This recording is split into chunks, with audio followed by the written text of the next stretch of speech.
A woman marches for equal pay. A community fights against racial injustice. A religious minority demands protection, and an ethnic group seeks recognition of its culture and language. These aren't isolated stories. They are part of a global movement that asks a fundamental political question: who gets to belong and who gets to be heard? Welcome to the world of identity politics, where the struggle for justice, equality, and recognition defines the 21st century political landscape. Welcome back to the Learning Studio. You're watching our political science series, and in today's episode, we'll explore identity politics, how race, gender, religion, and ethnicity shape political power, social justice, and conflict. We'll understand why identity has become both a source of empowerment and division, and how inclusion and representation remain central to modern democracy. And in our next episode, we'll explore human rights and global justice, continuing this conversation on equality, dignity, and fairness across the world. What is identity politics? At its heart, identity politics refers to political movements or ideologies based on the shared experiences and interests of specific social groups, such as race, gender, religion, sexuality, or ethnicity. It emerged in the 1960s and 1970s when marginalized communities began demanding not just equality under the law, but recognition, the right to define their own identities and experiences.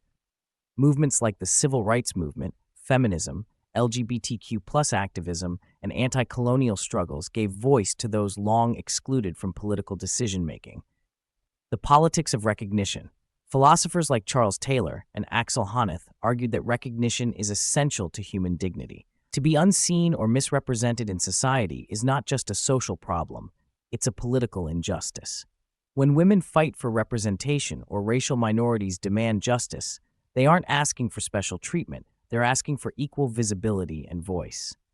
Identity as power and resistance. Identity politics can be a tool of empowerment. It builds solidarity among marginalized groups. It challenges dominant narratives. It demands inclusion in political, economic, and cultural life. But it can also create tensions. When identities become rigid or exclusive, societies risk fragmentation and polarization. The key challenge is balancing difference with unity, diversity with democracy. Contemporary debates. In today's world, race continues to shape debates in countries like the US, Brazil, and South Africa. Gender and feminism drive movements for equal pay and against harassment. Religion influences global politics, from secularism in Europe to identity struggles in the Middle East. Ethnicity defines both pride and conflict, from multiculturalism in Canada to separatism in other regions. Social media has amplified these voices, but also polarized discussions, making empathy and dialogue more important than ever. The global dimension. In post-colonial societies, identity politics is also about reclaiming culture and heritage once suppressed under colonial rule. For example, indigenous rights movements across Latin America and Australia fight to preserve languages, land, and traditions, redefining what nationhood truly means. Identity politics reminds us that democracy is not just about counting votes, it's about making every voice count.